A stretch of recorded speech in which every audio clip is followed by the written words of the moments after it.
Halo teman-teman, assalamualaikum warahmatullahi wabarakatuh. Selamat datang di channel Denpono Media. Oke teman-teman, di video kali ini admin akan membahas tentang kode KRIS atau QRIS. Jadi buat teman-teman pelaku usaha atau UMKM ya yang baru memulai ingin menerima transaksi digital atau dalam bentuk e-wallet, saldo dana, ShopeePay dan lain sebagainya menggunakan kode KRIS. Sebaiknya teman-teman perhatikan beberapa hal atau pengalaman admin ini terkait penggunaan KRIS ini. Biar teman-teman nanti ada gambaran atau mungkin bisa jadi bahan pertimbangan apakah KRIS ini layak untuk digunakan atau tidak.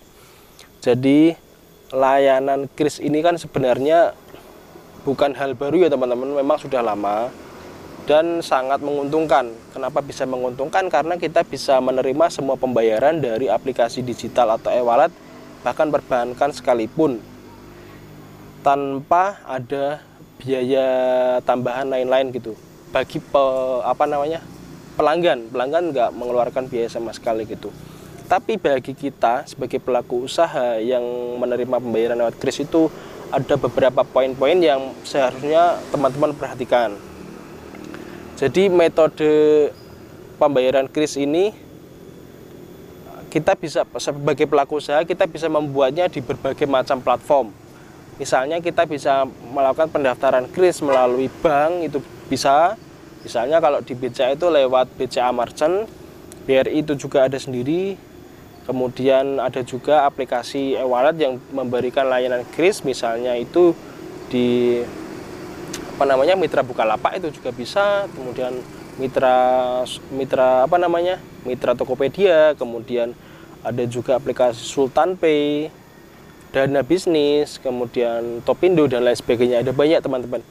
Nah, berbagai macam platform ini tentunya proses penarikan saldonya berbeda-beda teman-teman. Jadi misalnya kalau BCA itu ketika ada customer kita melakukan pembayaran lewat KRIS, nanti saldo merchantnya itu misalnya kita pakai BCA ya, merchant BCA, maka saldo yang ada di KRIS akan masuk ke rekening BCA kita esok hari gitu teman-teman. Itu kalau BCA. Kalau BRI ya sama, nanti akan masuk ke rekening BRI kita gitu.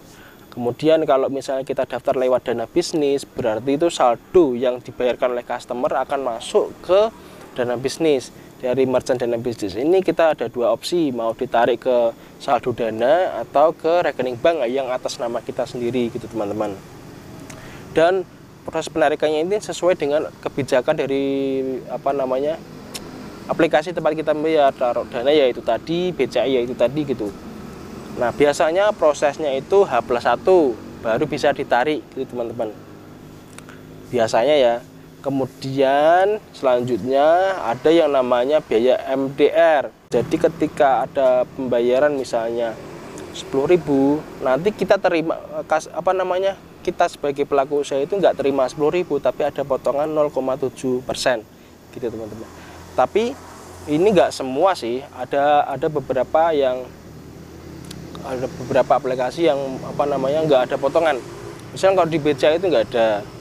Kemudian di Dana Bisnis kalau masih levelnya brown atau masih kelas bawah itu nggak ada potongan sama sekali.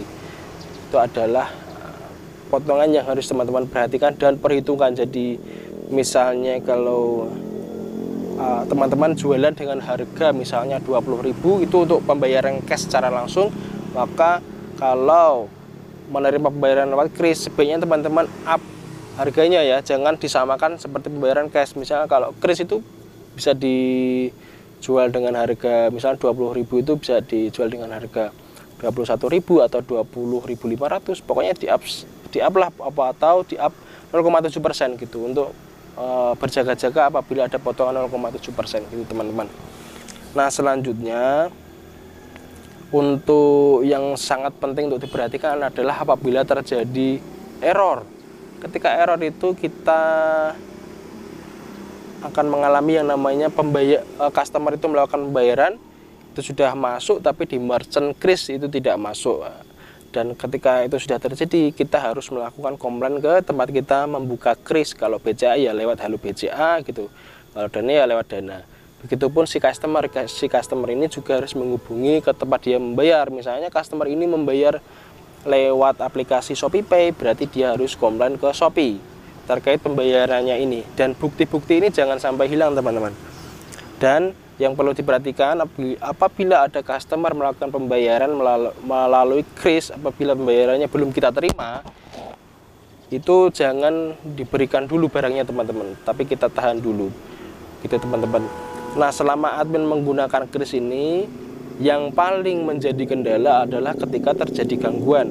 Kenapa? Karena prosesnya itu sangat lama teman-teman, bisa sampai 3 hari berminggu-minggu gitu. Maka ketika akan melakukan pembayaran, itu sebaiknya customer itu diminta untuk melakukan uji coba Rp1 terlebih dahulu gitu teman-teman.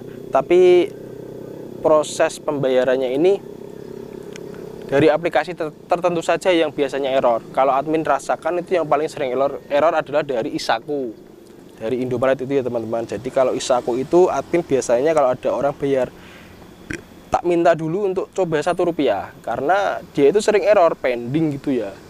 Kalau sudah pending itu prosesnya sangat lama. Kita harus komplain ke tempat kita bayar, si customer harus komplain ke tempat dia bayar gitu. Intinya seperti itu. Kita komplain ke kris, customer komplain ke tempat dia bayar gitu teman-teman. Jadi transaksi kris itu memang memudahkan, tapi kalau ada kendala itu sangat repot sekali gitu teman-teman. Sebenarnya cuma itu sih poin utama yang harus teman-teman perhatikan, yang menjadi pertimbangan apakah teman-teman ingin menggunakan kris atau tidak. Sebenarnya ini bisa sangat menguntungkan, bisa juga sangat merepotkan teman-teman, tergantung bagaimana nanti kita menerapkannya gitu. Dan yang terpenting ketika kita sudah menggunakan kris itu kita harus melihat transaksinya secara langsung teman-teman. Jangan kok mengandalkan customer misalnya bayar bank ini sudah bayar ya, ini buktinya, itu jangan. Tapi ketika ada customer bilang sudah berhasil, kita juga harus mengecek apakah sudah masuk atau belum gitu teman-teman. Video kali ini jika ada pertanyaan silahkan komen saja di bawah. Ini ternyata baterai kamera admin sudah mau habis, jadi sekian dulu video kali ini. Jika ada pertanyaan silahkan komen saja di bawah. Wassalamualaikum warahmatullahi wabarakatuh.